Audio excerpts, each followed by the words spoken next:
Hey everyone, it's Brad and Josh here, and we welcome you back, or for the first time, to We'll Bring the Popcorn, your favorite film and TV podcast. On today's show, we're going to be reviewing the latest horror film, I Know What You Did Last Summer, and we'll also be giving our thoughts on Season 4 of The Bear. So we're going to kick things off this week talking about Harry Potter. So the new Harry Potter series, regardless, kind of how you're feeling about it right now. And it has been 20 years since the first one came out, 20-something years, isn't it now? Yeah. It feels like it hasn't been as long as it actually has been. And it still feels like, do we really need a reboot already? But, well, too late. It's filming. We have our first looks at Harry in his robes. We have Nick Frost as Hagrid in his full get-up. So it's underway right now. We won't see it until 2027, though. So the first season won't drop until 2027. But the good news is they're filming season 1 and 2 back-to-back. Yeah.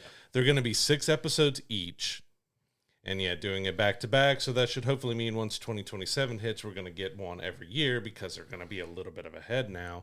And of course, you're dealing with kids and how quickly they can grow up and everything. But we also got some set photos that showed the Dursleys and showed some 90s era clothing because the books were set in the 90s. So it looks like they're going all in on making sure that it is still sticking to the era that the books were written. But I'm hopeful that it's going to be good. Like 6 episodes a season for the first 2. They said they could expand it to 8 for the later ones because they get a little more meaty and everything else. And like you would think or hope that they're an hour plus each at 6 episodes. Because I mean, it's a weird thing to think that the movies were 2 to 2.5 hours long, and you think, oh, a season's only going to be 6 episodes, but it's much different when you're doing a TV show compared to a movie. You're stretching, you're taking a lot more time. So hopefully they're not cutting themselves short on doing just 6 episodes and still feel like it's missing something from the books or missing something in general.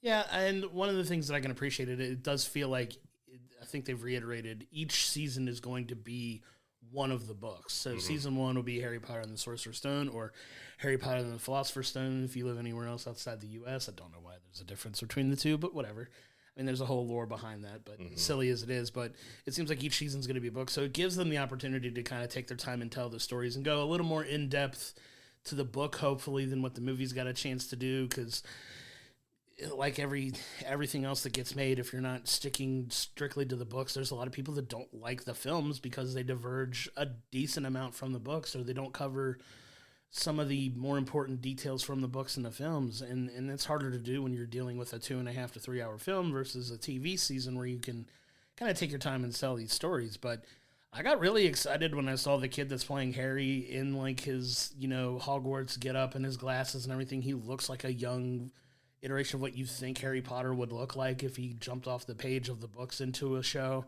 I thought Nick Frost looked awesome as Hagrid, I'm not going to lie, because Robbie Coltrane did such a great job as Hagrid in the films. That's a hard one for me to be open to accepting as a new character. But, I think Nick Frost looked fantastic too. And some of the people that we've seen, cast look like they could be potential good replacements here. Everybody has very strong opinions on Snape, obviously, because they, went from the awesome legend Alan Rickman, rest in peace, to, an actor who is not a white actor, and everybody likes to freak out when stuff like that happens, but I'm still hopeful for the show in itself, and I'm glad that it's finally filming. Yeah, he's a great actor, so and of course, you're doing the race swap stuff. I'm not judging it based on that. I want to see how he does that role and stuff, but it's going to be hard for a lot of people to see this series because the films, you do have people who dislike them, but overall for me, like, everybody played the role so near perfectly in there. Like, even though we had a couple Dumbledores because of unfortunate passings and stuff, like, everyone did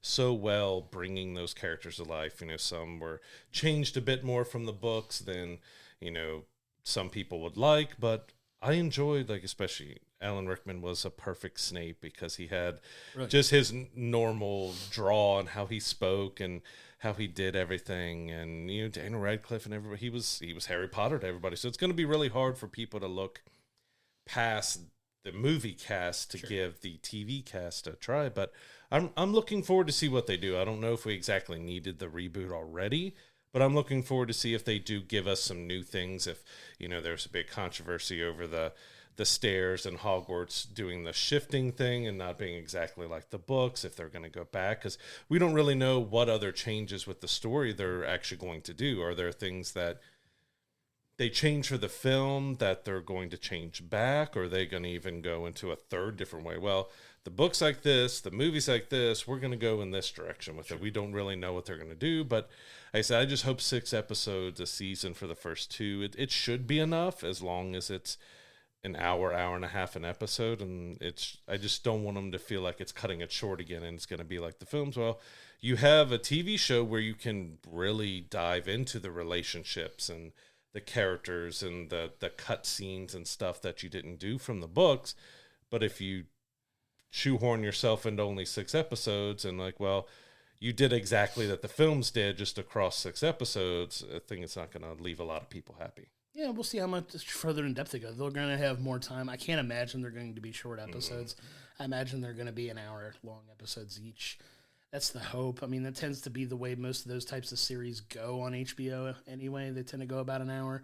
Could go a little over, could go a little bit under, depending on the episode and what they're trying to do in that short period of time that they're going to dive into that story. But I'm excited to see what they do with it. They're investing a ton of money into this, so you got to think, you know, with something as important as Harry Potter, they want to take the proper care and give everybody a really good take on this story that everybody loves. Because like you said, whether they feel differently about the movies because they're so into the books, it's a multi-billion-dollar franchise. So, you know, it's not something to take lightly and mess around with too much. I think they're going to, you know, dive in and do a good job with it. I'm pretty confident. And as you said, I really like the idea that they are going to keep 1 book per season. That it makes the most sense when you have 7 books to go through, and especially to get longer as you go on. Hopefully they don't split the last season up into multiple seasons and make you wait like they had to do for the films, because that would have been a 5-hour film if they didn't. Hopefully they keep that 7th book will be like 1, maybe 10 episode season or something to get it all done. But yeah, I'm looking forward to it. I want to see what they do with this.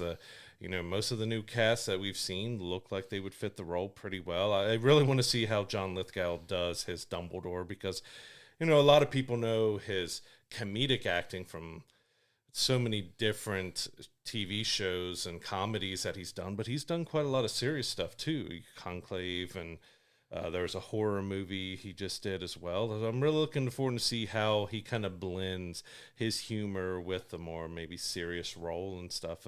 Just really want to see how he takes on Dumbledore, and hopefully he's able to make it through the whole season, because it's not something to talk lightly about, but I mean, he's starting it in his 80s. Like, it's going to be interesting to see if we are able to get him through the entire series. Yeah, we'll see what happens, but you know, they're off to a start now. They're getting ready to, you know, really dive into filming here now that they've started, and they're full speed ahead. So I'm excited to see what happens. Sucks that we have to wait until 2027 for it, but I couldn't be more excited to see it when it comes out, and it's definitely one that we'll probably do a weekly watch along at that point in time, and I can't wait to dive in and talk about that world and start comparing things. It's gonna be really fun to do. Yeah, we'll see how much it can keep under wraps with how things are different now from when the films were done.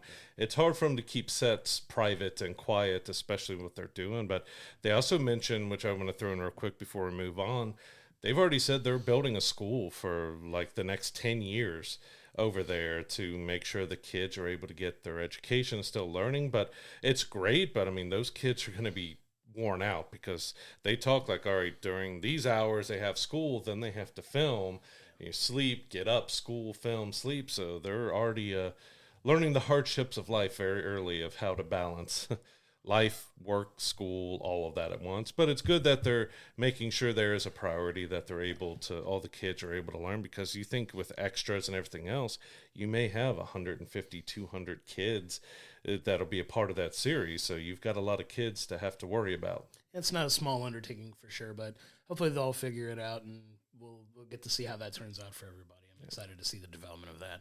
I do want to take us now into the DCU, which, you know, Superman, hats off to him. We raved about how much we love the movie in our last episode. Go into our archives and check that out. But now we look to, what, as we do with everything, is what's coming up next for them. And one of the things that we've been talking about is the second Batman film, the Robert Pattinson Batman film. It feels like it's never going to be made, but now they've got a script submitted. It feels like DC's very happy with the script so far. Like they've, got their hands on it, and, the first draft, they seem to be pleased with the direction it's going. So hopefully it's going to be around sooner rather than later. But, aside from that, everybody wants to know what's next for James Gunn's DC, but it feels like we're getting a fast-tracked Wonder Woman movie at the same time.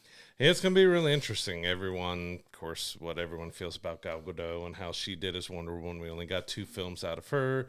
There's supposed to be a 3rd film, but that kind of got lost in this whole change over to James Gunn. But they feel strongly about the script enough that they're going to be fast-tracking it, so everyone's talking about cast now. I want the actress who was Bix in Andor. I think she would be really fantastic in it. She's worked with James Gunn before. They have a working relationship. He does like to hire and put in people that he's worked with before, so you don't know if that might give her a front-runner position with that. But it's going to be really interesting to see how they handle Wonder Woman, because James did say when they're talking about all these different projects in the DCU, they're not saying that they have to stick to a certain way. So Superman was bright, colorful, like kind of big, over-the-top films. See, not everyone's going to be like that, even if it's, Wonder Woman could be darker, could be this or that. Like, they're not telling them that they have to be this way so that we keep all the films in a singular tone. They can be their own thing as long as it's right for the character and the story that they're telling, which is good because we're getting Clayface, which they're moving into filming here soon, is going to be a rated R body horror film that's going to be vastly different than Superman was. So it's good that they're not telling them, well, we can only be this way because we want all the films to feel the same. So it's going to be really interesting to see what they do with Wonder Woman, if they go younger, if they go a little older, exactly what they're going to do with that. But it's kind of good. Like, we're getting Superman, we're getting Wonder Woman. He said they're still working on Batman. Like, Batman Brave and the Bold is going to be the next one, kind of after Wonder Woman, or the one that they're kind of working on the most. But they're having a little trouble figuring out exactly the story. Of course, if they're doing the Brave and the Bold, that's a little bit different point in Batman's life than we've kind of seen before. So it's going to be really interesting to see how, not only if they do Batman in a different tone when they bring them together, how do they work all these different tones into a single film? Because they have said it's going to lead up to a Justice League film. There's going to be other team-up films and stuff that they do as well.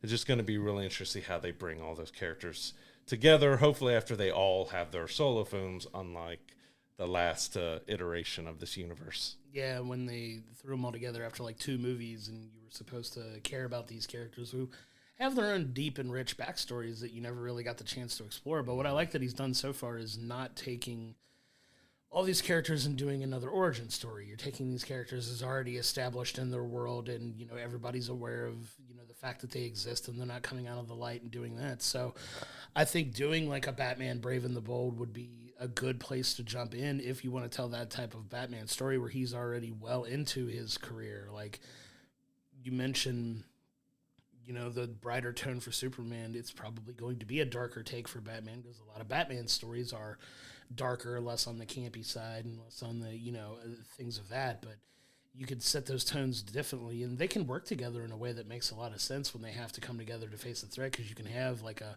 more lighter-hearted Superman kind of,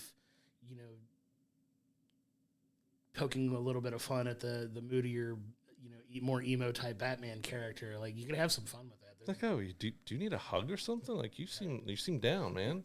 It's not that serious, bro, or something. Like they can have some fun with it. But yeah, I'm excited to see the direction that they're going now, because the fact that they don't have to stay as one note or similar to the other films that they do kind of gives them a chance to stand on their own merits, which I like. And then you give them an excuse to come together, and I'm looking forward to, whenever that opportunity comes. But I know people are chomping at the bit to get Batman in here, because Batman is one of, if not the most central character in DC that's not named Superman. Like, he's like, if it's like Superman and Batman are the equivalent of Captain America and Iron Man. Like, they're kind of the I mean, it's the 10 poles of DC. Yeah, like, you've got to do those characters right. Yeah, and, obviously casting is a big part of that.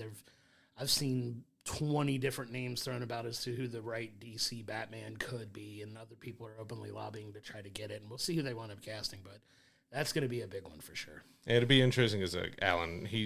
James Gunn did talk about everyone fan casting Alan Ritchson as Batman. He's got the physical build to be a superhero. I mean, he has played superheroes before and Titans, and also back in Smallville, he was Aquaman when he was much smaller. I like it.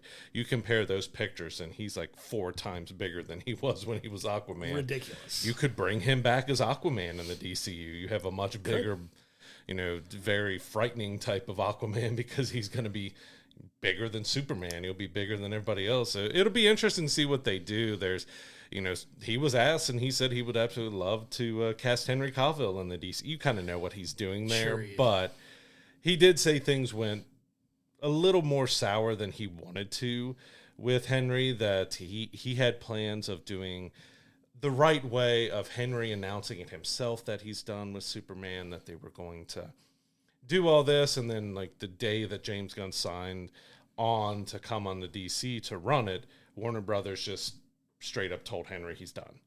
So they handled that really roughly. So he said, I would love to have him. Like, could we see Henry Cavill come back in DCU as Batman? That'd be crazy. That'd be the craziest turn of events. He does have, he has a looks to play just about anybody, but if you look outside of Superman, he would probably do a pretty good Bruce and a pretty good Batman, especially if you're going for a little bit older Batman now with the Brave and the Bold story. It would be an interesting turn if he ends up coming back and being Batman. But I have a feeling if he does do anything in the DCU, it's probably going to be something a little smaller in the background maybe, or just a one-off where he shows up here and there. Because, he's got 300 other projects going on right now, but you also got to think there's got to be a little resentment, some issues from what he went through with DC before. Imagine him just showing up as Clark Kent's cousin or something. This is my other cousin. Like his other Kryptonian cousin, which would be funny. But General Zod. Just saying, wouldn't be the worst idea. Well, when we're talking about tones and stuff, he's already said Supergirl's going to feel quite a bit different from Superman because she's a little more tortured. She's having a lot of more issues. So she's using red kryptonite and she's doing other stuff to try to deal with, she was a little bit older. She was a teenager when Krypton was destroyed and everything. And when she came here, so she's dealing with issues in quite a different way than Superman. So it's going to be quite a bit interesting. You have Lobo in that movie as well. So they already said like Supergirl's going to feel quite a bit different from Superman. Yeah, I'm excited for Lobo to show up too and have Jason Momoa finally play the character he wanted to play in the DC before he got Aquaman. So it's going to be exciting to see him get the role he finally wanted him. Let's see if we get an Aquaman joke at his expense in there or something. You have to. Afraid of the water? Nah. Something, just a little tongue-in-cheek could be fun to play with. Yeah, but there's quite a lot still going on with DC. They have a 10-year plan, so they have quite a lot of stuff in motion, but James has said they're not going forward with anything unless they feel really good with the script. They don't want to greenlit anything until they've seen a finished script and they feel good about it, because we've already kind of seen one issue because they had the Sergeant Rock.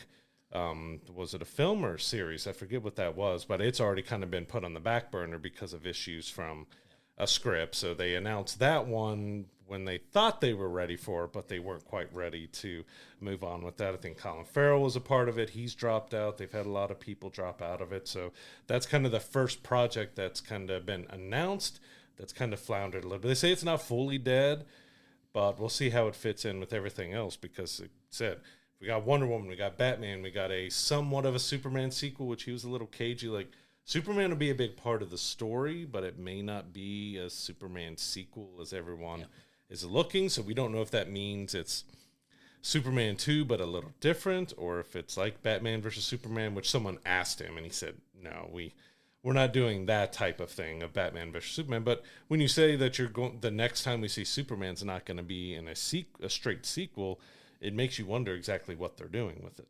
Yeah, and you wonder just where he's going to show up and what the story is going to be. But yeah, I'm excited to see. I'm excited to see what they do, because I'm glad that they're taking the time to, really digest scripts and make sure it's a feel and it fits what they're wanting to do before they just go on and push it out.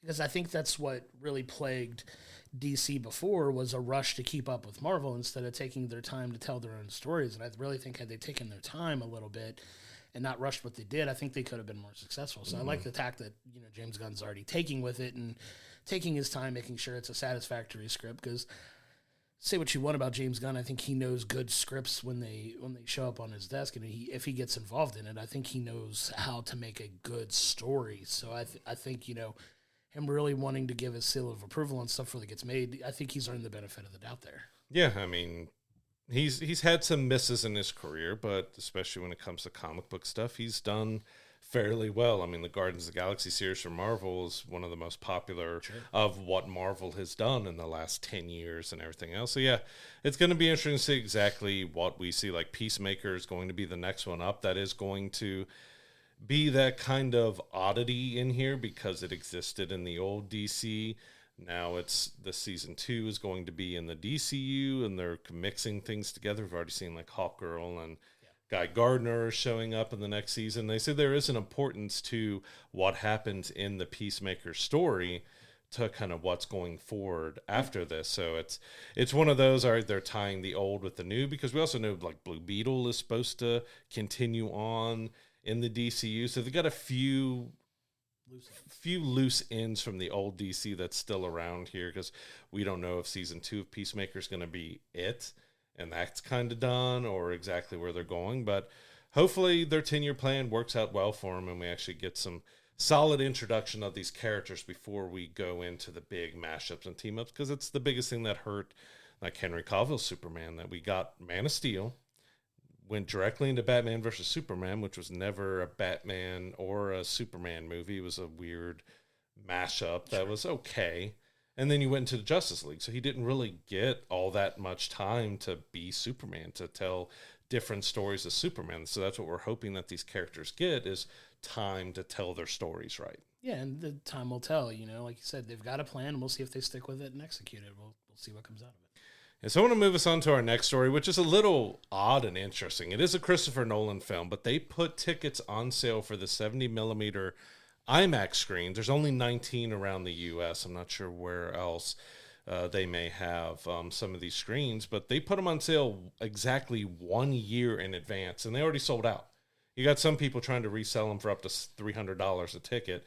I think the closest location to us is in Indianapolis, which is not a terrible drive if we wanted to try to do that, but it's just weird that they decided, well, we're still filming this movie right now. Well, let's go ahead and put the 70mm IMAX tickets on sale. The hype around this film is something I haven't seen in a long time, as far as, you know, just general hype around a film that's not like a superhero property, really. Like there's some very big hype around Oppenheimer as well, which is obviously Christopher Nolan's last film. Mm-hmm.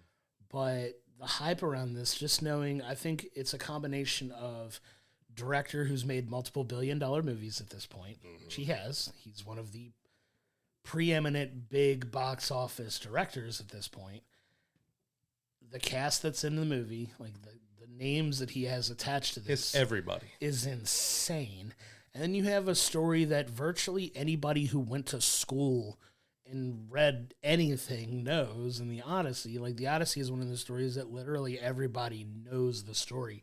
Even if you don't remember the bits and details of the story, everybody's heard of it. So he's kind of bringing this tale back to the big screen, which, you know, it's not the first take of the Odyssey, obviously, but it's his take on this story. And the hype around it is just insane. Like you said, they put it on these IMAX screens a year in advance. They all sold out super quick. The hype around this is insane. How often do you, outside of a superhero movie, know of people looking forward to a trailer for something as much as they were looking forward to the Odyssey trailer? Like, that got leaked and blew up and went viral on the internet before it even made it in front of a movie. Yeah, did it help Jurassic World Rebirth out because it was leaked and told that, hey, we're gonna do this teaser in front of this film? There were some people I saw online that said, I literally bought me a ticket to go see the teaser trailer for the Odyssey, and then I left before watching Jurassic World Rebirth. Which is insane. That's ridiculous. That is crazy. Movie. But that goes to show the very real hype around this film, like the fact that people are willing to do that just to see a glimpse of a 30-second teaser for a movie that, like you said, is literally still filming right now. they're not done with it. It comes out in a year. Like they should. I think they're wrapping up production on it. Yeah, it's supposed to wrap up in around August, like first, sometime second week next of month. August. Yeah, and like it's close to being done. But the fact that the hype is that real for it, that they're showing a teaser this far out, it's sold out of theaters, like in the IMAX screenings already, at least. Like fast track, bold statement. He might have another $1 billion movie on his hands based on what we're seeing. Like the trailer was awesome. I'm excited for, that, even if it just had 2 of the actors really that are in the film in the teaser. Like it's gonna be crazy, and I'm here for it. I say it is wild that you put out a teaser before you're done filming, and you put tickets on sale before you're done filming. We know it's Christopher Nolan, but this is a story that no one, I think, really.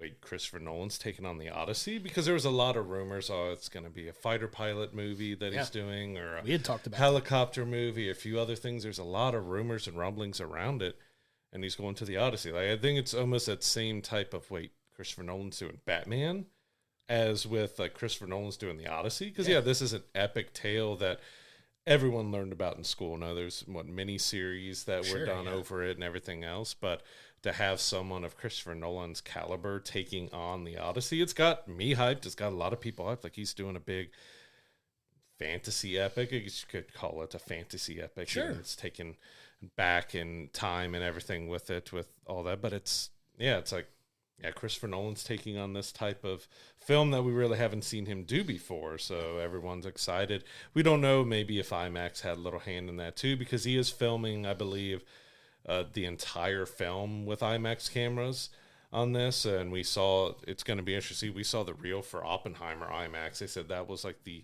largest IMAX reel that they've ever had, and that clocked in at 3 hours. They put out a temporary time of 2 hours and 40 minutes or something for the movie. It's not done filming, so it hasn't been edited, so you don't know how long it's going to be, but you expect that could be 3.5 hours potentially. It could be a very long movie, so there's a lot of hype around it. Like it's Christopher Nolan is one that you have seen, like he's our modern day Spielberg. Like when you hear that Nolan's putting out something, okay, I'm there. Give me my tickets. I'm seated. I want to see it. Like there's that hype around anything that he does, and Barbenheimer didn't bring anything down. Actually, helped both films so much. That was such a wild and crazy thing that happened because they were so vastly different films, but that whole hype around it helped both of them immensely. And wonder if we get something else with the Odyssey that's going to tag team with it. That we'll just have to see. But just putting IMAX tickets on sale a year in advance. They said the rest of the tickets will be maybe a month or 2 out from the actual release date next year. But you've already got 19 screens sold out for this film a year in advance. Insane. I'm so hyped for that. Like, I think the Spielberg comparison is an apt one because he's shown that he's like the modern day epic maker next to, what's his name, for James Cameron. Like James Cameron and Christopher Nolan are like the 2 big epic cinematic filmmakers, right? Like obviously with James Cameron with Titanic and Avatar, like multiple billion-dollar films, he's the other one. It's like 1A and 1B. Like he's like that modern day Spielberg where you're like, it's a Nolan film, I'm gonna go see it. Like that's a perfect analogy for who he is now for like people like us who grew up with Steven Spielberg movies where it was like, oh, it's a Spielberg film, it's gonna be awesome, I can't wait to check it out. Like it has that buzz around it, and just brilliant marketing on getting the IMAX screens up and sold out that quickly. Like good marketing on them. Like it's gonna make a ton of money. It's gonna be on everybody's top lists of films for 2026. Like everybody's excited for it. I know we're equally as excited for it, and it's gonna be on our list. Obviously, just not even ashamed to say that that's gonna be absolutely. It's at one the of top my of most... ours. Like it's gonna be an awesome year next year, and that's gonna be like the big summer blockbuster of next year is going to be that movie, and I'm here for it. Yeah, that and Spider-Man, which both have Tom Holland in it. Right. Next year. He's going to have a very, very, very good year. Yeah, it's going to be crazy to see that. But they're also building extra hype that, you've already got all these IMAX screens sold out a year in advance. Once they do put those tickets on sale, they might be getting people like, oh, I need to go ahead and book these tickets in case it sells out because they already sold out tickets a year in advance. Like, I need to get my tickets right away. Yeah, I couldn't agree with you more. I do want to move us into another story, and it's going to have 2 things that I think if you ever would use them in a sentence, I would call you a liar. But we've gotten word that Leonardo DiCaprio is putting together a live-action series for Captain Planet. I want you to let that sink in for just a minute. Captain Planet, which was a children's cartoon when we were kids, dating very ourselves. obscure, very kind of weird, strange, quirky. I love the series. The series was awesome. It was a favorite of mine as a kid. But Leonardo DiCaprio is executive producing this series, and I know you and I both immediately go to the Funny or Die skit with Don Cheadle, playing Captain Planet. We need a cameo for that, for the love of God. Yep. Can you please put Don Cheadle in the Captain Planet series? You have to have Don Cheadle in there. If you don't know anything about Captain Planet was like this environmental fantasy cartoon where you take all of the elements. You have these kids that have these rings that are, listed as the power of the elements of the earth. Like it's earth, wind, water, fire, heart, and I think then heart, five. Which heart was always the weirdest one. Like you get what it's supposed to mean, but it's like earth, fire, wind, water, heart. Yeah, if you watch Avatar, those aren't one of the major elements by all means. But yeah, like when their powers unite, you get the you get Captain Planet here to save the world, and it's a really over the top cartoon, and I'm excited to see how they're gonna try to make this work in the upcoming years, because we don't have much information for it outside of that. But what a story that I did not see coming at all. I just didn't expect to see Leonardo DiCaprio executive producing and putting this together. Like he's more than likely not going to appear in any way, but his production company and he are putting it on. But yeah, this was, even though I enjoyed it as a kid, I fully understand that it was a very weird, quirky type of show, because you had them putting their power. All the villains and criminals and nemesis were people who are harming the environment and stuff. So of course there's a lot that they can go into with modernizing it here and stuff. But Captain Planet also had a very weird look as well, which if you go watch a Funny or Die skit as well with Don Cheadle, because he turns Captain Planet into a foul-mouthed Captain Planet who's turning all humans into trees, and they're trying to stop him, and it's hysterical. Like, yeah. Good stuff. He has to have a cameo in it. LeVar Burton was a voice in the show. Maybe we get a cameo of him in it as well. But it's really interesting they decided to take something as obscure as Captain Planet here that hasn't been relevant since that Funny or Die skit and had nothing else since then, that they're bringing it to a live action. Like it's going to be interesting to see if they go more kid friendly and keep it as a kid show, if it goes to be more of like maybe a teen TV 14 or something like that. You don't know exactly what they're going to go, because there are more bigger serious topics with wildfires and global warming and other stuff that they could touch on if they keep it fully. I mean, it's got to keep fully that they're environmentalists and they're trying to do this or that, but it's going to be really interesting to see what they do with it, because they all had the matching suit, like outfits and stuff with like the bubble jackets, and Captain Planet was green and white and red and yellow with a big globe on his chest. Like it's I'm having a hard time picturing Captain Planet in live action, because I just go to Don Cheadle and the makeup and the wig and everything else, and just like they didn't even have the logo stuck down, like it was flapping up and stuff on his chest. Like, so funny. It's going to be really interesting to see, is he going to be fully CGI, or are they going to try to put somebody in a suit? Do we get Don Cheadle playing Captain Planet again? Like that'd be awesome. It's going to be really interesting to see what they do. But yeah, I didn't expect to see Leo and Captain Planet together. It's totally obscure reference here, but it's one that we watched as kids, though. It's kind of funny that, like, you're touching on all these nostalgia items, and Captain Planet just happens to. There's definitely a story you could tell in modern day times with all of the environmental stuff that we have going on. Like, there's an avenue for it. Like, very curious to see the tone and what it looks like and how it's going to do. Like, it was just one of those news stories that you just shut up and like, wait, they're doing what and who's attached to it? Like, I couldn't have won any bets on who would have been involved in that. And you're getting very early information on that. There's no casting that I'm aware of. There's no release date or plans for production. I don't think nothing. It's just maybe it goes stream. I assume it's going to be a streaming series. It very much feels like a streaming service property at some point, but maybe Netflix or something. I don't know. But yes, I'm not sure. I think it aired on Fox, I think, when we were kids, but I don't know if maybe Disney still has the rights to it in any way or not. Like, don't know, but It's going to be really interesting to see the tone. Do they go full campy, crazy over the top, or they try to make it a more serious thing to get people thinking about the environment more? You don't know exactly what their motive is behind trying to do Captain Planet in today's age.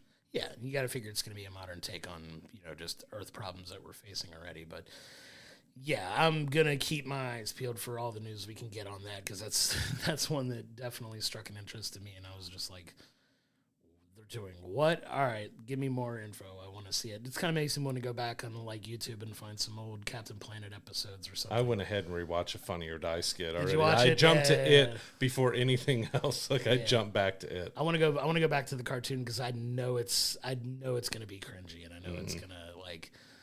I'm just going to be like, yep, I definitely could see myself watching that as a kid. So I want to go back and check out a couple of the old episodes if I can find them. Yeah. So our last story I want to talk about, it's crazy to think it's been 13 years since Carl Urban did his Judge Dredd movie, that a lot of people loved, and it did okay, but not enough for it to spawn off sequels. There's been fan movements and everything else. Like, please give us that Dredd sequel. Get us Carl Urban back. He's been in pretty much every big franchise now. He's the guy you can count on to be a part of thing. If Busy boy. You've seen our socials have been sharing the Mortal Kombat 2 trailer. He's Johnny Cage in that. He's been in Lord of the Rings, Star Trek, all that. Well, it seems like his time in Dredd seems to be over with, because Taika Waititi is creating a new Dredd universe. So he said it's going to be more like the comic books with the dark humor and doing like that, but they're planning it as a universe. They want to do more movies, TV shows, and everything else. So this feels like this is another full reboot. Of course, we started back with Stallone's Dredd, which was campy and kind of crazy, and then we went with Carl Urban's Dredd, which was much darker and violent and kind of RoboCop like era type of action movie. And we'll see, after the Thor movies and stuff, the feelings on Taika Waititi's stuff has been a little mixed. So we'll see exactly how people take to him taking on Judge Dredd. Yeah, I really enjoyed the Carl Urban the Dredd film. I'm a little bummed he's not going to get to follow up on that, but that guy is in literally everything. I think he's going to be just fine if he doesn't come back to this. But the Taika Waititi element of this is very interesting, because he has soured a lot of people based on, especially the way Thor: Love and Thunder went, and how he, kind of took it I think a lot of fans think he took Thor one step too far in that one, just based on don't get me wrong, Ragnarok, absolutely brilliant. I think that film saved Thor, but I think Love and Thunder just kind of took that and was like, oh, you found that funny? Well, we're going to ramp up the humor on this. And it just didn't hit the same way with a lot of people. And it was really kind of a sour note for him in a lot of people's eyes for his films. But I want to see what he does with this. If he gets to take the ball and run with it, do we get a full universe if the film doesn't work? Like, we don't know. But there's some meat on the bone there for some really interesting stories, because Dredd is one of those really interesting characters that you can do a lot of things with. I'm curious to see what direction he goes with it. Yeah, you got Drew Pearce, who wrote Fall Guy and Mission Impossible Rogue Nation, is writing the script for the film. So you've got a pretty solid writer who's done some good films and some fun, even though Fall Guy didn't. I think Fall Guy is one of those that people just didn't give enough of a chance, that I really loved and had a lot of fun with it. It was over the top because it was supposed to be. To be showing you the behind the scenes of, being an action star and a movie star. Is supposed to be a little bit campy. It's going to be really interesting, because you talk about, the Judge Dredd comics are very dark and violent and graphic, and you've got some dark humor with it. But, Taika Waititi can be a bit over the top with his humor. He can do dark humor stuff, but he can be very over the top. So how is he going to marry that and bring it to a level that works for Dredd? Because if he goes to the same level as Love and Thunder, then a lot of people are going to be upset with how, Dredd is handled in that way, because it's supposed to be dark humor, but not that over the top. And I agree. I enjoyed Love and Thunder, but when you have Christian Bale being a villain and you have the Jane storyline with her cancer and everything, you could have mixed a little bit of humor, but it really needed that darkness. It needed the dramatics, because you got such a good actor in Bale playing a very dark villain, and you have Jane's storyline that is very dark and sad, but it was all made light and humorous and funny and stuff. Like, he needs to go back and make sure he's balancing that correctly, because if he doesn't, then this Dredd universe is going to end with one film.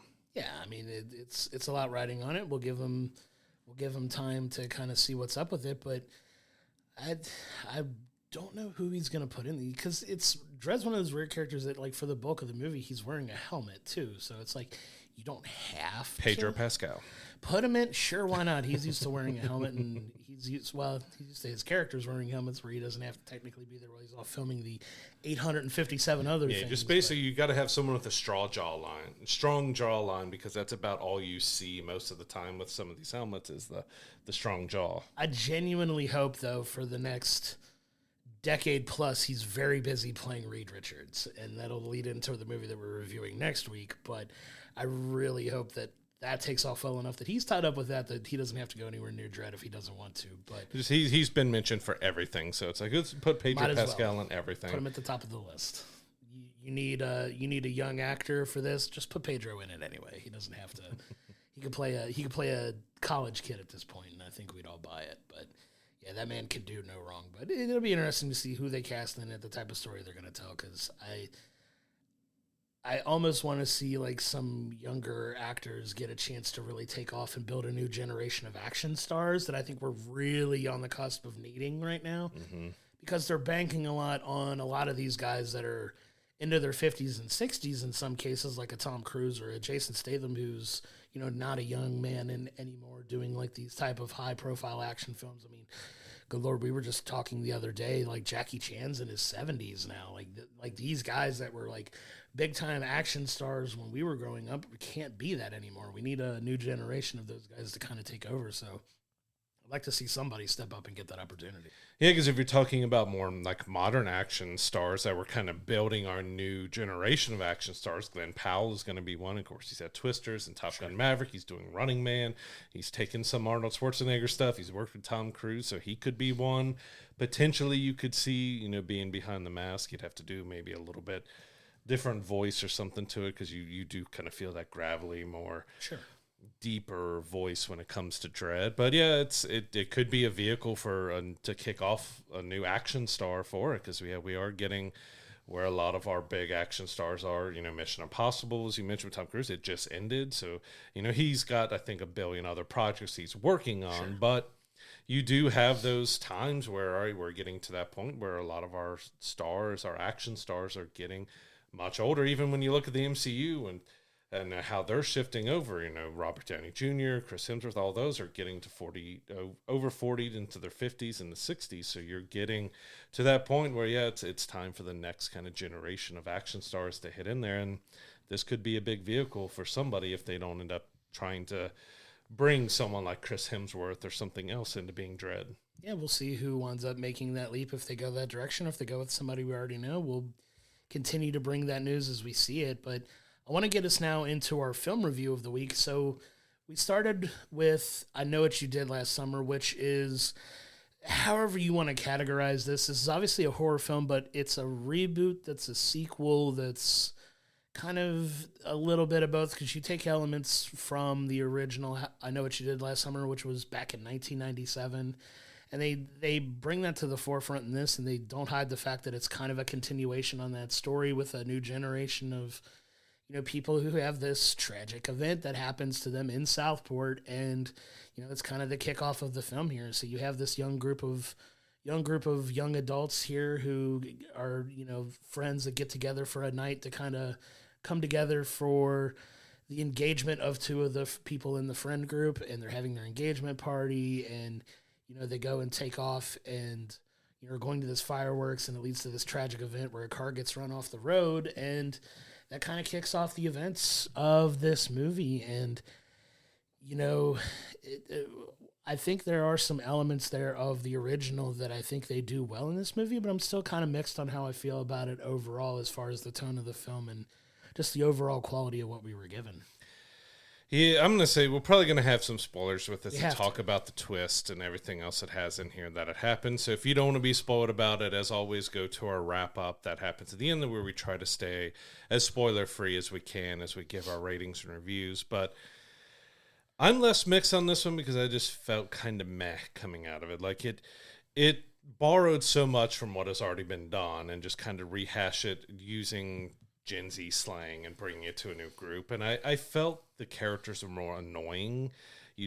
I was almost more cheering for all of them to die instead of this, because it just felt like it didn't give you a moment to really connect or feel sympathy for any of them. The original one, they're out partying, they're having time on the beach, and they're driving home. They've had a few drinks, and they hit somebody with a car, Sure. and they dump the body and everything else. And so there's a big connection between this. And this one, it's like, well, we have a perfect spot to go watch a fireworks. Well, it's going to be around this twisty bend. We're just going to park on the road and stand out in the road and watch fireworks. And yeah, a couple cars come by, and we accidentally cause one to run off the road, and they fall down, and we just leave them and go. Like the connection there didn't feel very good, because they actually hit somebody. This one, like, yeah, he was stupid standing in the road, but they weren't directly responsible for what happened to the guy, even though they did call the police, but they went off without it. Like, you didn't feel very connected to these characters, or that they were very connected to the story and how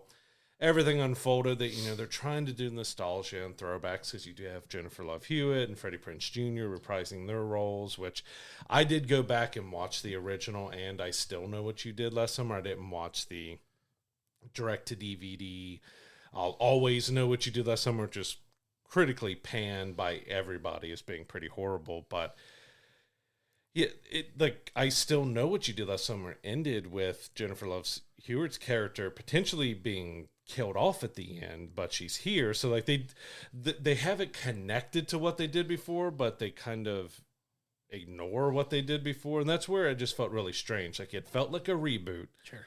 But it felt like a sequel.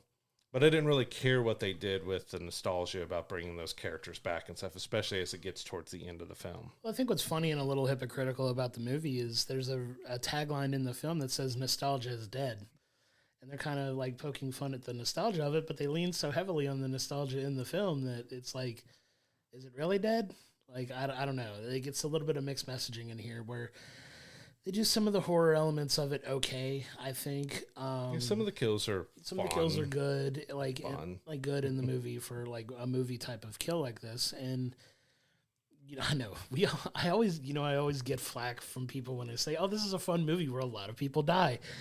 I don't have those types of issues, I swear, but it's fun in the sense like you're going along for the ride on this, and it's a fun ride. Like, it's gruesome and like things like that. Like, these happen in the real world, obviously terrible. Like, don't get me wrong, but it's like I got a lot of flack for Final Destination. I'm going off on a little bit just from people that were just like, you called that film a lot. There was a lot of gruesome violence in that movie. I was like, but it's fun, gruesome violence. It's a fun campy, over-the-top movie. Yeah, it's entertaining. It's inventive. I dig it. We don't find enjoyment in people getting killed. It's about what it brings to you on the screen, creativity, of how it's creatively done, if it's enjoyable to watch. If it's not, that's where some of the horror films lose me, because they go so dark and gruesome with the kills that it's like, I can't watch this. Like, there's a respectable element of that too, where it's just like, okay, this is what you're going for. It made me uncomfortable, which I know is your intention. So good on you for bringing it through and getting that emotion out of me. But yeah, I mean, I don't think this was effective as the original, as far as like telling the original story. They kept a lot of those elements with the killer being like a mimic of, the original, and doing the kills in a very similar fashion than what they did, obviously, with the slicker and the hook and everything like that, like bringing those elements back to the forefront. But one thing I will give them credit for is I really did like the twist in this film. I did like the twist in the end with the killer reveal and the story behind it and everything like that. I dug that. That one was neat for me, even if it felt kind of obvious if you were paying attention. Like, there wasn't a big, like, oh, I can't believe they went and did this direction. Like, you kind of felt it coming. Like, it didn't surprise me when they revealed who was behind the the whole ordeal or whatever. And I still think they did a good job with that. I think they did okay with it, even if it didn't really blow your socks off. And like, it was a neat twist. I still think that the twist was. I was very mixed on it because of how you can tell size-wise who was the one doing most of everything.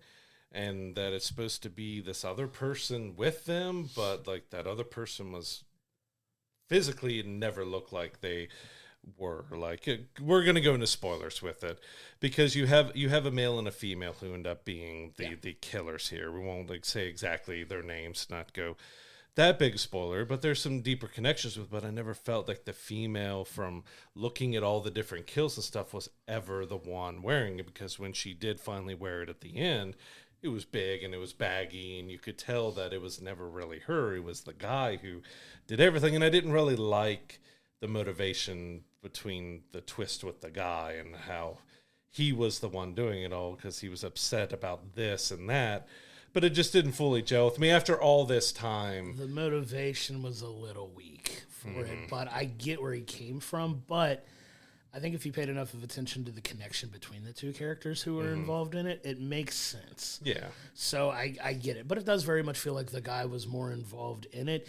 There were a couple times where I could tell it was the girl that was involved with it, especially with some of the female attacks that were going on, and not necessarily the male attacks, because it wouldn't have looked realistic, because the girl that was involved was very much not of the same build as the guys, and they had to look a little bit more believable with the guy taking on the guys. So I did kind of notice it a little bit, but it was okay. Like, it was just okay. Like, I don't think they were breaking any new ground here.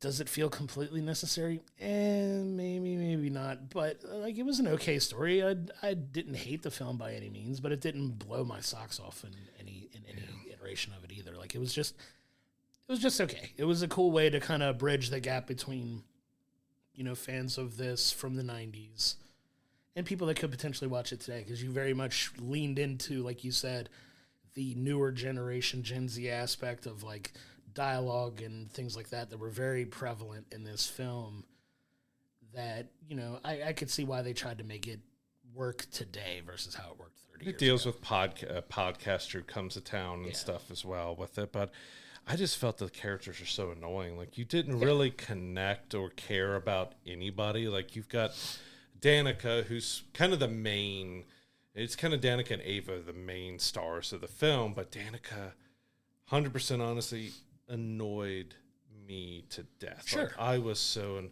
like, someone dies close to her in the movie, and then the very first thing that she really says after, do I keep up with my skincare routine? Like, I get it's supposed to be tongue-in-cheek, but the way she delivered everything in this whiny kind of tone voice was just, it got under my skin after a while. And it was also the part of the story. Like, you get her in the beginning, she's engaged with somebody, and then that happens, and then, well, now we're kicking off the bridal shower, but it's not with the same guy, and she's with somebody else. And then everything with her just felt so, like, annoying. Like, they didn't really know what to do with her in a way that we're just going to have you be. And she's clearly the Sarah Michelle Gellar character in this version. But after going back and watching the original, Sarah Michelle's, her character was nowhere near as annoying or over the top as Danica was in this. Like, she was very highly annoying with everything she did, like, just way crazy emotional.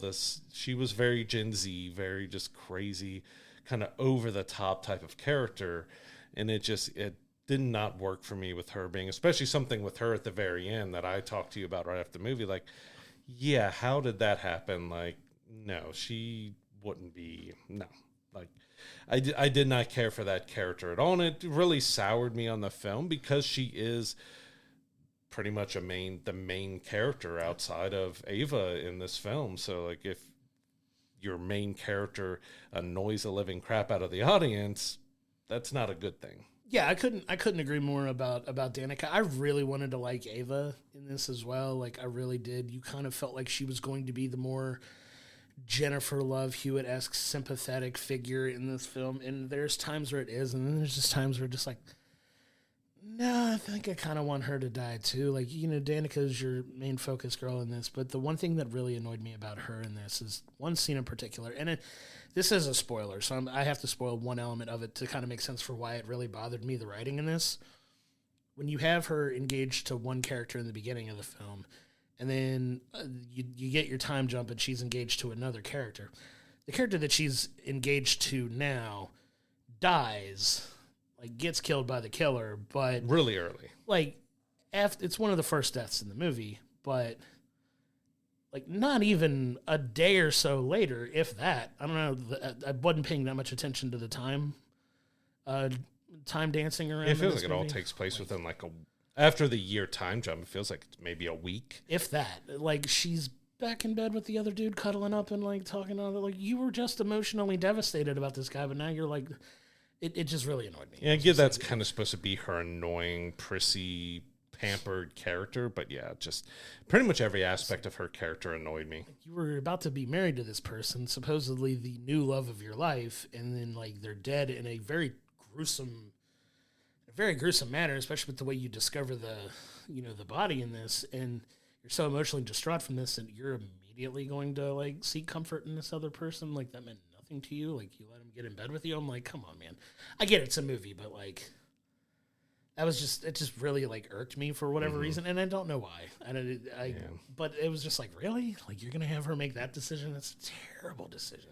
And it did a lot of standard horror tropes that, okay, they break into a building and then the killer shows up and, oh, well, they can't, every single door they go to is locked. They can't get out, but then they finally open a door and get in and they run upstairs or they get trapped by something like, how could you not just like two of you lift that off or something else? And it used so many different horror tropes. Like I get it's supposed to try to stay in the vein of the originals and stuff, and the originals didn't stick to stories so much. Like you have the guy who was, killed in the first one, shows back up in the second one. He's back alive again. He gets killed again. He showed up again in the third one. Like it didn't fully stick to reality on stuff, but I just didn't feel like there was anything that it did new or special that really warranted the movie to be made. Like it acted like a reboot, but it's not a reboot. It's a sequel, but it did nothing to really carry itself as its own new thing to maybe set up a new, and it clearly is trying to set up more movies after this. If you stay for the mid-credit scene, you can see what that's all about, but it just tried to stick to the formula so closely that it didn't really have its own identity other than all the characters being annoying, that you didn't really care that if they all died, okay, they all died. Well, let's talk about that just briefly, because you mentioned that like it's meant to do something more. Like, are you supposed to care about the characters that make it out of this film? But your mid-credit scene goes back to a couple nostalgia characters. Like it's like what are we doing here? Like, is it a sequel that's all nostalgia, or is it a reboot that's trying to bring you into a new direction? That was the last point I wanted to make too. It was just like you get to this mid-credit scene and it's characters from the previous movies, and you're just like, why? What are we doing? You're teasing something moving forward with them, and it's just like, okay, that's fine, whatever. Like, at that point, I was kind of just like, okay, I'm glad this movie's done. We can come in here and we can talk about it and we can go over it. But man, it felt so unnecessary, like you said. Like it was fine for what it was, but it wasn't. If you're looking for this to break some kind of new ground, you're just not going to get it. Like it's just. Yeah, and I'll be honest, since I went back and rewatched the first and the second one, I had so much more fun and enjoyment going back. And even though, like I said, that one is from our era, and we watched it when it came out, and it was right there along Scream and everything else with us when that first came out. But I feel like they did so much better with the story and the characters and the sense of dread and like horror aspects of them, and all that just felt like it worked so much better in the original, and with this one it just felt like we're kind of doing the bare bones basic just to make it tied to what it was before, but we don't know if we're a reboot or if we're a sequel or exactly what we are. It didn't really have its own identity. Yeah, and I want to point to one thing before we go into our wrap up here that just really annoyed me too.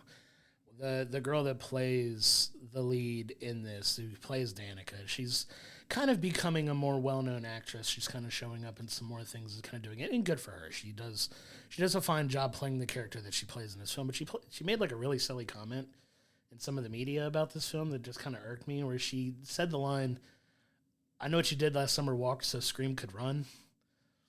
I want to say one thing perfectly clear. As much as I loved I Know What You Did Last Summer, the original, when people talk about their favorite horror franchises of all time, I Know What You Did Last Summer very, very, very rarely makes anyone's top 10 list, and Scream makes virtually everyone's. Mm-hmm.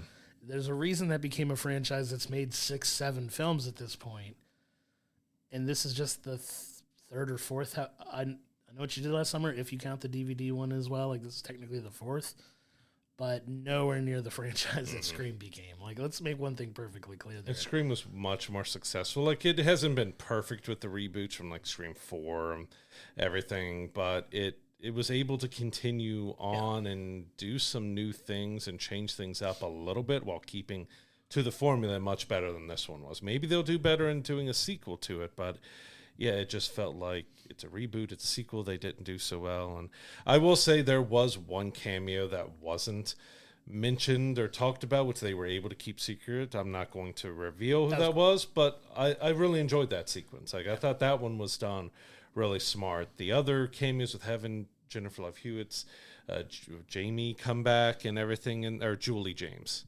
All those J's, Julie James, and Freddie Prinze Jr.'s Ray, having them back. It just kind of, those felt like nostalgia that they didn't really do the greatest with. They were just kind of there to service things. That's why kind of the ending and all that, I was just like, eh. But hers was actually okay. That one kind of makes sense, and it fits into the mental state and what they're dealing with, and she's harkening back on that. It actually worked and was a fun sequence. But yeah, the rest of the movie just felt like, was, as you mentioned, was this necessary to do? Yeah, in the sense of Scream, they very much tried to have Jennifer Love Hewitt's character be the Sidney Prescott in this film, where they're going back to her for advice after these things are happening to her, and it felt very in that ilk, but definitely not done as well as they do with that in the Scream film. But yeah, I mean, it just is what it is. I think we can kind of go into giving our thoughts on overall here. But in the end, I Know What You Did Last Summer is a sequel that's a reboot, that's a sequel that's trying to mimic what it did before and tried to capture some of that same magic that happened in the original I Know What You Did Last Summer. And it just doesn't connect in the same way. The characters, there's not really any redeeming quality in any of the people that survive in this film. And it sets up potentially further stories with maybe characters that were part of the nostalgia to begin with, as opposed to, the people that survive in this film. And it's just such an up and down ride that some things were done well. A lot of things weren't done as effectively as the original.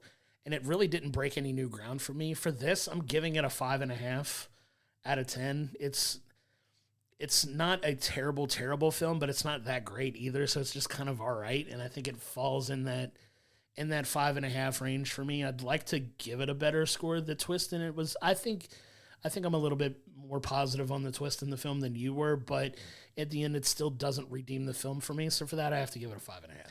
Yeah, I'm giving I Know What You Did Last Summer, this sequel reboot thing, a 4.5. Like, I didn't really feel that it was a necessary film. Like, it tries to lean on the nostalgia big time, but it's trying to create something new, but it never really has its own identity. It's just kind of more of the same, which could be fun if you actually cared about the characters. Like you said, there was no redeeming qualities about any of these characters. You were more kind of cheering, all right, they all need to get their comeuppings, instead of like cheering on anybody to survive, because they all felt like they were kind of just so people. Like, you didn't really care what was going on. And yeah, I didn't care for the twist as much, because I got it, but I just didn't care for it. I didn't think it really worked. And of course, it stuck to so many standard tropes from other horror films, but also just kind of by the numbers of what has been done before. So it didn't really offer anything new or interesting that I really cared for. So when I left the film, I was just feeling like,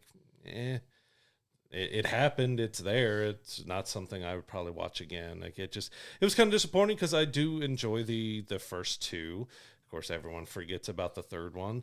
I was hoping that they would try to do something a little new and different and move it in a different direction, give a solid twist and maybe some better kills. But when you don't care about the characters that are in it's a horror movie, you don't always have to care about it. But if you've got a group of people and you're trying to tell a story that's all about their struggles and their issues with something that they did wrong, I never really cared, because it didn't feel like they cared at all. So yeah, in the end, I'm giving it a 4.5. Yeah, I mean, they tried to make an updated telling of the story, and they really didn't update a whole lot. It's unfortunate. I mean, go check out the movie, form your own opinion on it. Come to our YouTube comments, come to all our social media posts, and let us know if you think any differently. But yeah, I mean, I Know What You Did Last Summer is in theaters now. Go check it out.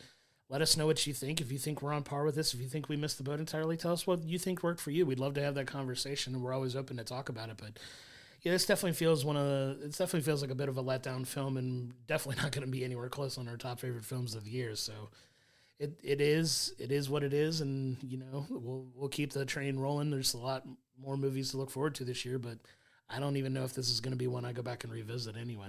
Yeah, I don't think so either. And of course, we got Weapons and some others that are coming out later this year that'll probably make everyone forget that this kind of even came out. But I want to move us into our last review of the show, which is The Bear Season 4. So we kind of got the end of Season 3, kind of felt like it ended slightly abruptly. I do feel like, I'll go ahead and say that I enjoyed this season because we got a lot of the moving forward, the emotional impact. We got these characters finally dealing with things, but it does feel like a season 3B. Like it does feel like this is the second half of season 3 more than a season 4, with a potential season 5 being the end of this series. The actors are all contracted through season 5, and with how season 4 ended, it does feel like we're moving to the end of this series that I have absolutely loved and enjoyed. But yeah, going into season 4 here, we are dealing with the restaurant is kind of on its last legs here. We get Unc and the computer coming in and putting in a clock and saying, this is when our parachute runs out. This is when we're basically out of money. Like, the restaurant review came in, it wasn't very positive, that all of Carmi's changes all the time of changing the menu every day. Like, there's a lot of issues that they all have to work through. But what I love most about this season was kind of Carmi, but everybody's journey. Like, everyone is finally dealing with their issues, their problems, their emotional just faults and everything. And you're seeing finally that growth that we've wanted to see with these characters in a while, but it's done in such a kind of a smart, beautiful way that we got, Carmi's finally realizing that he's doing stuff wrong, that he should be leaning on Sid some more, that he needs to see his sister's baby and be more involved with his family, that he needs to forgive himself for things, and that, just there's such emotional growth that happened in this season that was just so well done that I really enjoyed the season. But I say that saying that it's more of a 3B than a 4 is the only real knock I'm going to give on this season, is that 3 and 4 are basically telling the exact same story, just kind of getting the end of the story that they started with season 3. Like, it's one of those weird things to me that it just didn't feel like a completely new thing that you normally get with a new season, that you're continuing stories on, but you normally get something else. This is more of just capitalizing on what they started in season 3. I actually don't agree with that take at all, honestly. How dare you? I really don't, because what you want moving from season to season is continuation of a story, right? Mm-hmm. You want to see this growth in these characters, and we get that in spades in season 4. I'm not going to lie. I came in just a little bit apprehensive on what they were going to do, because I feel like in season 3, they got a little bit away from that character development in a lot of ways in this, and there was some of it, but you got that in abundance in this season, and it was so well written, and I'm going to step out on a limb and say that this season may have 1 or 2 of my favorite episodes of the entire show so far in this season. And if they don't get nominated for Emmys next year, there's going to be something wrong, because they were superb episodes. And I want to say, for me, my 3 highlight episodes on this were episodes 4, 7, and 9. And you can throw 10 in the mix too, because I think 10 was a very heavy emotional episode too. 10 was such a brilliant episode in the way that it took place almost 100% in the back alley of the restaurant. It did. Of them just talking for the entire 40 minutes or so. But it was so brilliant because they were all dealing with their emotions in the bear way. Yeah, and what they do so brilliantly is, like, they finally just be real with each other and talk with each other, and just, instead of harboring resentment and not being open in their communication, they finally, I think, all get to that same place emotionally where they can talk about things, and they're so guarded, and that's something they've all struggled with. I love the emotional journey that Carmi's gone on this season. I love the emotional journey that Richie goes on this season. I love the emerging friendship with Richie and Sydney in this season, where they've been kind of a little adversarial at each other's throats, and I really think they finally kind of get on the same page and come to an understanding, like especially by the last episode where it ends up where it ends up. But there's so many wonderful moments in this episode, or in this season. I think episode 4 with the Sydney focused episode where she goes on her own journey, where she's still kind of making that decision if she's going to stay at the Bear and deal with things there, where, you know, it does have that familial element to it, and she's in charge, and she's, you know, she feels personally responsible for the way things are going there and can kind of make a mark that's important to her. Or does she go with kind of your golden parachute opportunity to your unicorn opportunity, where you get full control over this situation and you can work for this new restaurant with this person that's willing to give you literally whatever you want to kind of run things there? And she weighs those options, and she has this date with her, you know, her cousin's daughter, or I think it's her cousin's daughter, like she spends the day with. And it's just this awesome episode for her that it just really highlights Sydney as a character in this and kind of helps her make the decision that she winds up making. And it was just a really powerful episode, and one that she really shined in, I think. Making a fancier hamburger helper for her. Right, and it was stuff. cool. Like, it was really cool. yeah, I don't mean to be like fully negative of calling it like season 3B, but it's when you look at the where the story is in 3 and where the story is in season 4, it's still dealing with that same, that they're trying to figure out, really, what are we going to do with the Bear? Is the Bear going to be successful or not? And it's, you can have that go across multiple seasons, but just the overall story of what they're doing, it did feel like it's a first half of a season, a second half. It's not to take anything away from the emotional impact and the story of it. It just felt like it was more closer together than the other seasons have been when it comes to the journey. Because, you know, we do get John Berthol's Michael show up, but it was like the first episode, and we don't really see him again. And we did get another fantastic episode with Jamie Lee Curtis as the mom of her and Carmi, and we will have some more spoilers and stuff in this, but that was really great. Of that, well, the main episode that where she gets the Emmy nom for, because it's her and Carmi dealing with their problems and their issues, and she's laying out all of her emotions. Like, that's the biggest thing with this season, is it's a journey for all of the characters to finally deal with healing, about dealing with their issues and their problems with, you know, his mom admitting that she was a bad mom and she wasn't there, she needed to be, and how sorry she was. And, you know, Carmi admitting that he hasn't been running the restaurant in the way that it needed to be, and maybe his passion isn't there for it anymore because that's all he's really ever known, and that, you know, and that he has not tried the hardest with his sister and with his mom, and especially going back to Claire and seeing that it just all felt natural and real and emotional of what he's trying to go through. But I do have to allow, I love the episode. It's the wedding episode. But that also shows some of the growth. Like, Richie has been dealing with this since season 3, that, you know, his ex-wife, the mother of his child, is going to be remarrying to Josh Hartnett's character, which he was still really fun and coming back into this. But he's having to deal with, do I go to the wedding? How do I deal with this woman that I clearly still have feelings for, and I don't want to see her being remarried? How do I deal with that there's going to be another dad to my child? And we got to see some good growth about him, just figuring exactly what he is and where he's going and what he should be. And you get some great moments at the wedding where he's actually helping, you know, the new stepdad out, because his daughter goes underneath the table and doesn't want to come out because she doesn't want to do the father-daughter.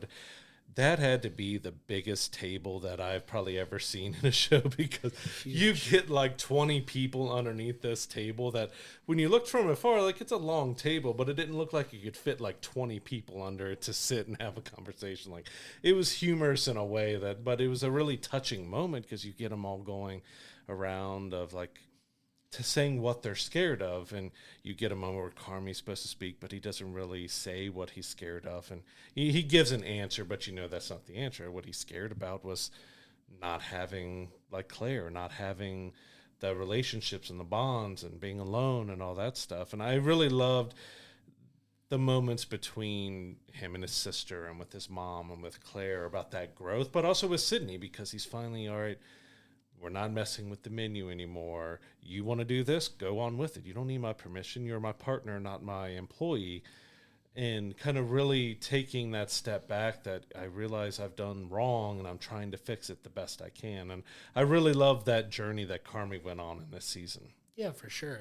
you kind of stole some of my thunder with the wedding episode, which full disclosure, it's my favorite episode of the entire series. One of the best cameos that we've had too. Amazing. It's an amazing episode, and what I love about it the most is like all these people who have very real problems, and it's what I think so many people resonate with the show about is these people feel like authentic people. Like they don't feel like characters in a TV show. These are authentic people going through real life traumatic situations with people who have, bad childhoods with parents that weren't the most present and didn't give them, the attention and the nurturing and the love and the support that they needed growing up. And it really shapes who they are as human beings and adults. And you see so much of that in the world that these characters really feel like grounded, raw, real characters. And what I love so much about that episode is if you go on this entire journey, please watch the entire show up until this point. Because when you get to that episode, you get all of these people rallying around the needs of a child. And that's really what it's about. It's like this child who, God love her, is her biggest concern, and it's so important to her in the moment that she is terrified of looking ridiculous in this silly father-daughter dance at a wedding with all of their family and loved ones that she's embarrassed about dancing. And it seems like such a trivial problem, but to her it means everything. And she's terrified about it. And as a dad, it felt very real. Like the kids are going to feel like that. Like you take a step back and it's like, okay, a little girl with a silly, what seems like a silly issue, but to her it means everything. Like it's a very real fear and problematic for her. And you see all of these characters kind of not only put aside their own petty squabbles to come together for this kid that they all love. Like they all love this little girl. It's Richie's daughter, obviously, and everybody loves the girl. But then you get this, it sparks this real wonderful conversation amongst them where they're all kind of opening up to help her, and by helping her they kind of help themselves too, to kind of talk about real things. It was therapy underneath the table. It literally was therapy under a table. It was a familial therapy under a table where all these people start talking about their fears and, just being introspective and having this. And it's kind of symbolic of the journey that they're all on here. And it's so brilliantly written and well done that it's just like, this is what The Bear is really about. Yeah, it's about a restaurant, but it's about these very real people who, all have this same love for food and this restaurant and, all this stuff. But it's still about the bonds and the family and just life in general. And it's just a beautiful poetic take on just telling how these people are finally starting to kind of let go some of their, some of the things that are holding them back to deal with these issues that they have. And it's just such a perfect encapsulation of this show so far and the journeys that they're all on, that at the end of the day, it's all about helping make this little girl feel better about dancing at a wedding, but it's so much bigger than that. And it's just this beautiful story of, personal growth and coming together and, everybody kind of having that realization, like, it's okay to talk about these things. It's okay to, not only vocalize it, but maybe getting support of the people that you care about in, revealing these things about you makes you feel more comfortable in addressing and dealing with the things that you're dealing with. And it was just a wonderful message, and it was just so freaking good and so well written that it's easily my favorite episode of the series so far. It is one of the best episodes of the series, yeah. And fantastic writing. You also had so much fun in there because you had Sugar and Francie that we've known. We still don't know 100%, but we got a little bit more clarity on it. But it was so fun because it felt like a real squabble and a real fight. And you got an actress, which I'm going to spoil it. You had Brie Larson show up as Francie, which I didn't expect to see her in this. So they've had such huge cameos and so many people, especially that episode. You had Rob Odenkirk come back. You had, Josh Hartnett. You had quite a lot of cameos pop up in that. But I wasn't expecting Brie. And it was just a cat fight. Right. And it was so hysterical because it felt real. They were yelling and talking over each other. They weren't missing a beat. They were like going at each other. And it was so hysterical. But at the same time, they were able to kind of put stuff away, but still like, all right, well, we're going to try to make it work, but I'm going to make this little jab at you. And like, oh, don't you start that. And like, it felt very real and natural cat fight. But I just love that those two played off of each other so well in that catty fight that they had. And it was so good. But yeah, the wedding was one of the best episodes. And we do see, I still feel Richie, and I forget the name of the woman he worked at the restaurant with that he brought into the Bear now. I feel like they're still slowly setting up because he's still dealing with all his issues. He's not seeing that she clearly likes him. Of course. But he's not seen that yet. I think we're going to see that in season 5, where he's going to finally maybe get some more happiness and find someone for himself. But yeah, we really got like it was more about the core. We did get a little bit like Tina. She's still dealing with her struggles of just not feeling like she fits in. Sure. And they're told like, well, you've got to get these out in under 3 minutes, and she struggles the whole season of getting that, and she finally gets that down and everything. And you get Marcus, who we find out what they wanted to cut him. They wanted him to be fired because they need to cut money and stuff. And he ends up being at the very end to be the best new chef for Food and Wine magazine. They thought they were going to get a big review, but ended up being like, hey, Marcus, you're one of the best new chefs. And he got some great scenes with, Will Poulter, who came back to come back in there. I think that was really good to see that connection and the joking and stuff between them. And yeah, that was really good. It was just, it was such a fun season in the way that we got so much emotional growth, and there were some smiles on my face of seeing, oh, Carmi's finally doing this. Oh, he's still too stubborn at the beginning, especially with Claire, to come out and say he's sorry and that he loves her and stuff. But when we finally get that, it felt real and natural to his character, because he is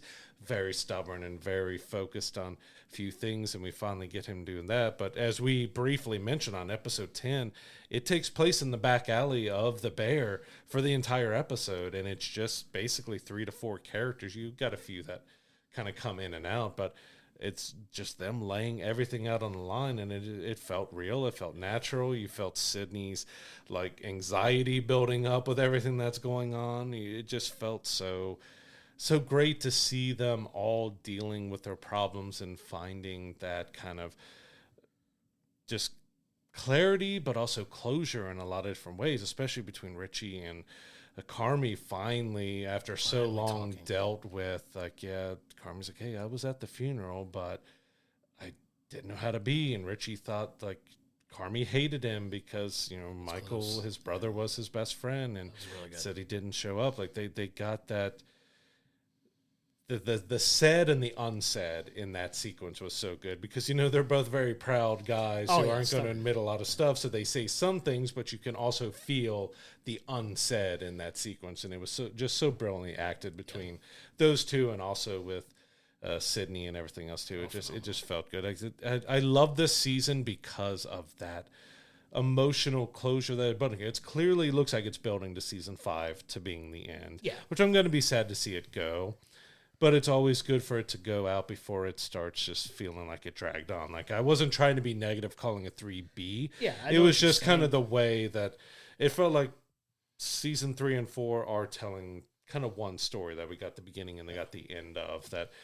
And because it kind of ended that abruptly, and we also knew that they already filmed quite a lot of the episodes of season 4, so I think that's why it also felt like that was just the continuation. But it was a brilliant season because we got that emotional closure. We got that emotional growth that we've been waiting for. Sydney finally made her decision, but it didn't come lightly. She had a panic and anxiety attack, and she had to talk to a lot of different people. She had her dad have a heart attack. She, spent that day with, whether it was her niece or the young girl who was the daughter of the hairdresser she went to get her hair done. And, you saw her really fighting because she's got this opportunity that could be really great and really positive, but she feels like, yeah, I'm part of a family now, and you have to be better to the family, even though they know that they have this countdown clock where this could be the end. I do feel, and I hope that's I want the cheesy ending. It does feel like the one thing that's going to save the Bears to get the star, and that if season 5 ends with them getting the star, and that's kind of our happy positive. But it does leave us in an interesting place to see where exactly does Carmi's story go from here, because it ends with him making a decision that maybe he doesn't want to be in the restaurant business anymore. Maybe he wants to do something else and move on. It's going to be really interesting to see what Carmi's journey is in season 5. Yeah, because he's on this journey of finding who he is outside of being a chef. Like, he just doesn't know, because it's all he's ever dove into, and he doesn't really know who he is outside of that. And you'll get that journey for Carmi in season 5 for sure, but I mean, everybody's being set up for some really cool journeys in season 5 too. Like I said, Will Poulter was absolutely fantastic in the limited time that he gets on this show. I love his his encouragement of Tina getting her where she needed to. Like, I know you talked about the thing with Marcus, but I wanted to highlight that. Yeah, and his relationship with Tina was great. Was awesome as well. I would be remiss if I didn't talk about episode 9 as well, which is that full episode with Carmi and his mom, played by Jamie Lee Curtis, which the dialogue in that episode is absolutely tremendous, and just the conversation they have where they just lay everything out on the table, and he still winds up making her lunch at the end was just because that's a mom thing. I'm going to make you lunch. Like, Mom, I'm a chef. Without saying it, I'm a chef. Like, I'm going to make you lunch. Very famous chef here. Let me make you something for a change. It was just such a cool thing because they've done such a good job of actively avoiding each other. Like, even in the wedding episode where she makes a very brief cameo where they have that interaction, and then they kind of go out and they don't really address it. But they come back to it in episode 9, and it's just an amazingly well-written episode that just deals with all this familial trauma between the two of them, and just see where the relationship was versus where they kind of end up in a relatively positive place too.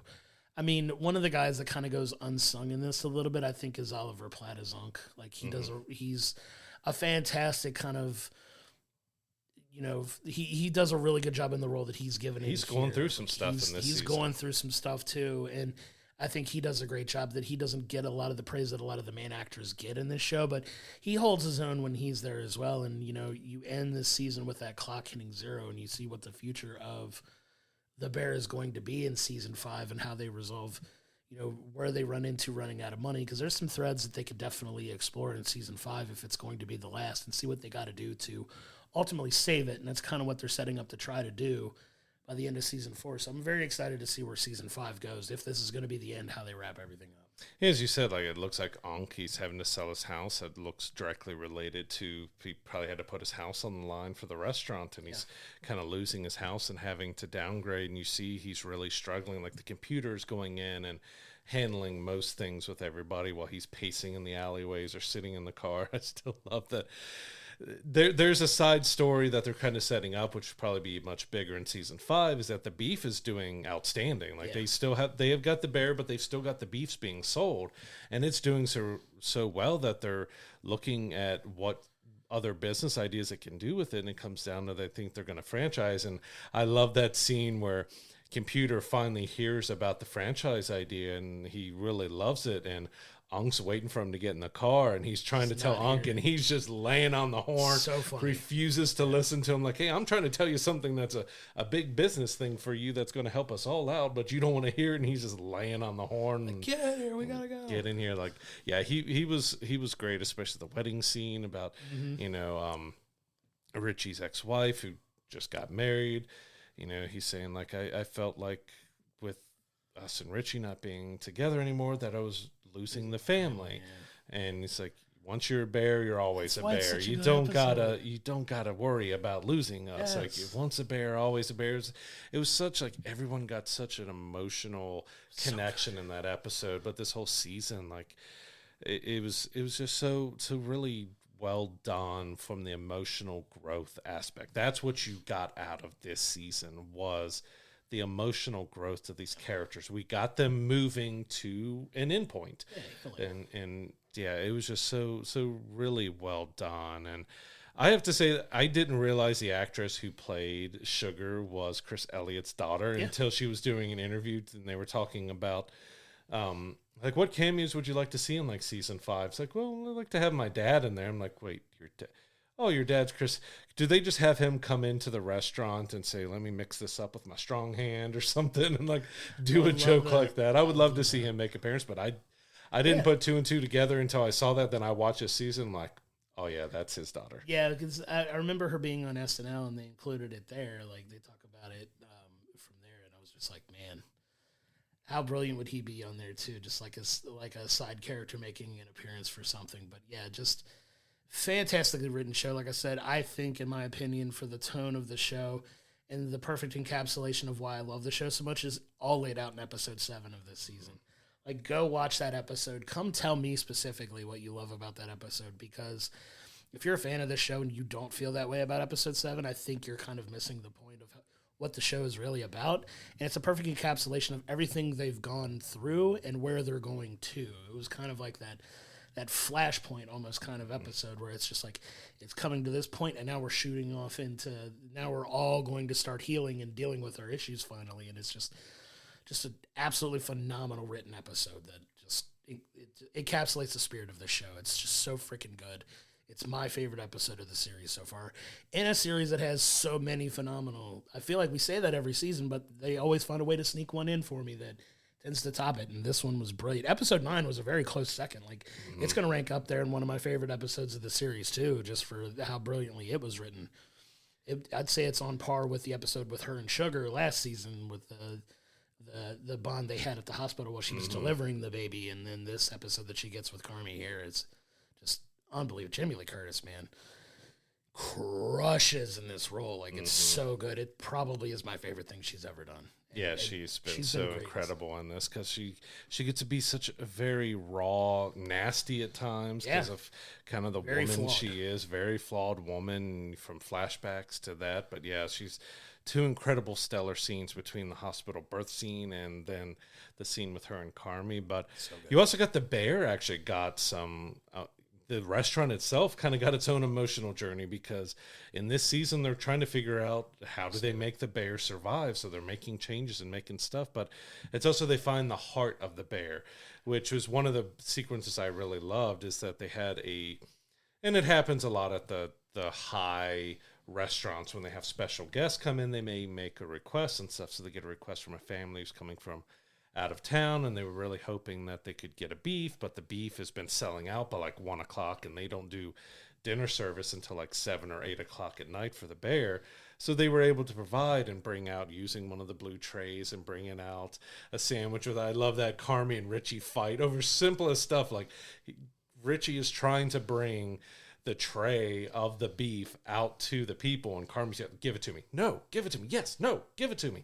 So he could like cut it up and prepare it in a Michelin star type of way. And then Richie's like, okay, yeah, thank you. But the whole sequence of they get it out there and you get him showing the beef and with the experience outside with the reviewer and stuff who's sitting right next door seeing it. You're seeing the heart of the bear being formed, an emotion that as much as they now realize their family is everything to them, that the kitchen is a family now, but also realizing the restaurant is a family. They've got to treat people like they did when it was the beef, that your family when you come here. So yeah, they go outside and they've made snow for them and they have all that scene. Was like it gave the bear heart. It gave it emotion, showing that the bear is about family and heart as well. And it just didn't have that yet until now that they finally realized that the bear needed heart to it to survive, to be something that was so good. But it popped in my head about Carmi and Richie fighting over the beef and how it was going to be plated and sitting out there.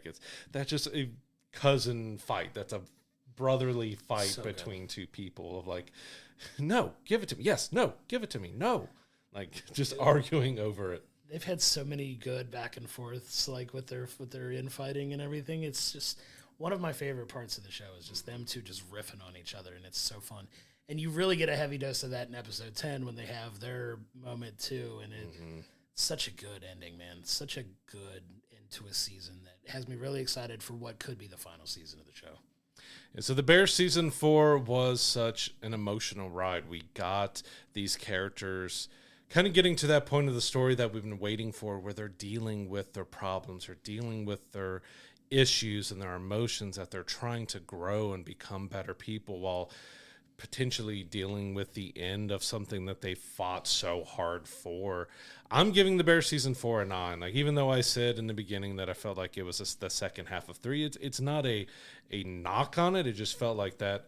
It felt more like these two were one whole season because of what went on. But season 4 just gave us such great emotion. Another great episode with Jamie Lee Curtis, and all of the characters just really got a good moment in here where they really got to express their emotion and their feelings and find that kind of growth, where we do feel like we're moving into season 5 being the end. I don't want to see it end, but I just love that we've gotten to that point where that true growth that feels natural has happened. And it was a beautiful story that was told this season. Yeah, I can't disagree with any of that. I'm going to give it a 9.5, and the only reason I don't give it a 10 is while it does have some of my favorite episodes of the entire series so far, it has one or two episodes that are kind of, I hate to use the word filler, but less consequential episodes that do still, in a way, kind of move the story forward a little bit with what they're telling, but didn't have enough juice to them to really push it to a perfect season. But man, I want to say that there are 3 to 4 episodes of this that are all Emmy-worthy, phenomenal storytelling episodes that really highlight what I love so much about this show, where it's one of those that you could throw it in the drama or the comedy category, and it would fit very well in each. I still think it leans a little more towards drama than comedy. It should be in drama.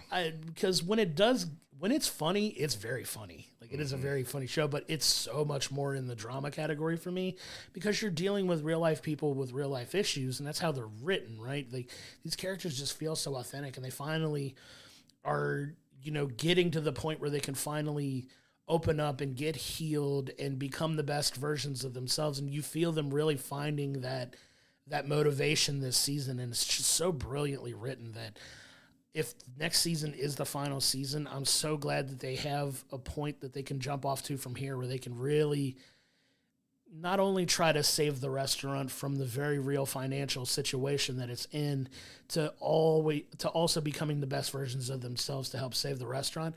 I think it's going to be a really interesting season that they can write, and hopefully give this the positive ending that I'm hoping for all these characters.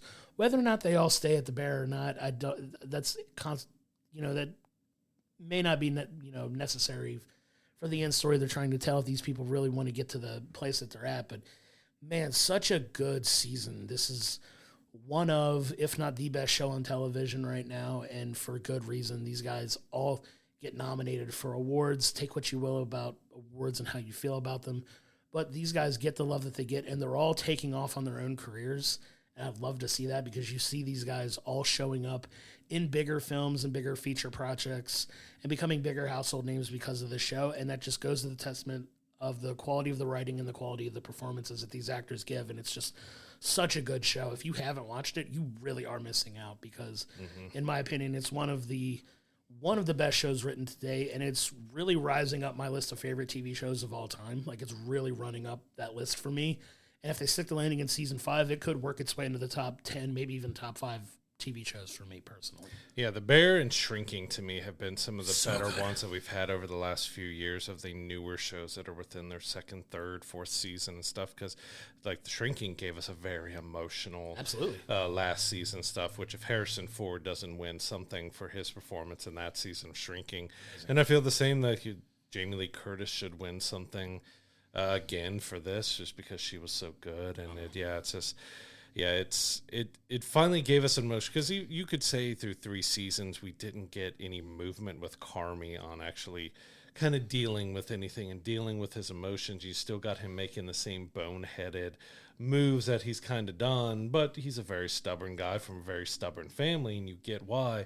And it was just so relieving and nice to see the evolution and the growth of his character, with it feeling natural and not making it feel forced. And like one scene I forgot to talk about too, which was kind of a topper off on the season, is when he finally holds his niece. He's finally, how do I hold it? Like, I don't know what to do with a kid here. I feel that. He hadn't seen the baby since she had her and stuff, even though him and Sugar have had a decent relationship. There's still been tension between them, but when he finally holds the baby and standing in the kitchen with the baby and everything was just so good. Like, you finally see that he is growing as a person in every kind of different way. Like, he's finally realizing, I don't know who I am, and I need to find who that is, but I'm trying to be a better brother. I'm trying to be a better partner. I'm trying to rekindle this relationship that I want to have, that I hope I haven't fully ruined it. And like his that kind of final scene between him and Claire, where they both kind of laid it out, and especially the wedding, but everything else, like they're just kind of finally saying that they loved each other, and that they were scared, and that they're sorry, and all that was real and hard-hitting and emotional. Like, this is such a good show that if you haven't checked out, it is well worth checking out. You can find all 4 seasons of The Bear on FX and Hulu, which you can watch through Disney Plus as well. it is an incredible show. It's just so well acted, so well written. It's one of my favorites that I've seen. I'm glad I was able to get you to check it out, and I knew you were going to love it as much as I did. And it's a fantastic show. I love it. It's worth everybody's time. Please, if you've seen it, if you've watched it, come to our comments, talk to us about it, please. Like we would love to talk about this show with you and just how much we love it, and hopefully we could share that same love for you as well. Well, that's going to do it for this show. So our next show might be a day or two late. I'm going out of town for a few days. But on that show, we will be reviewing the Fantastic Four First Steps. So the MCU finally has the Fantastic Four in here. I'm really looking forward to see what they've done with that. But we'll also be checking out a sequel that's we never thought we were going to get. It's been 29 years, but we got Happy Gilmore 2 is going to be on Netflix. So we're going to be checking both of those out on the next episode. Thanks for tuning in, and we'll see you on the next one.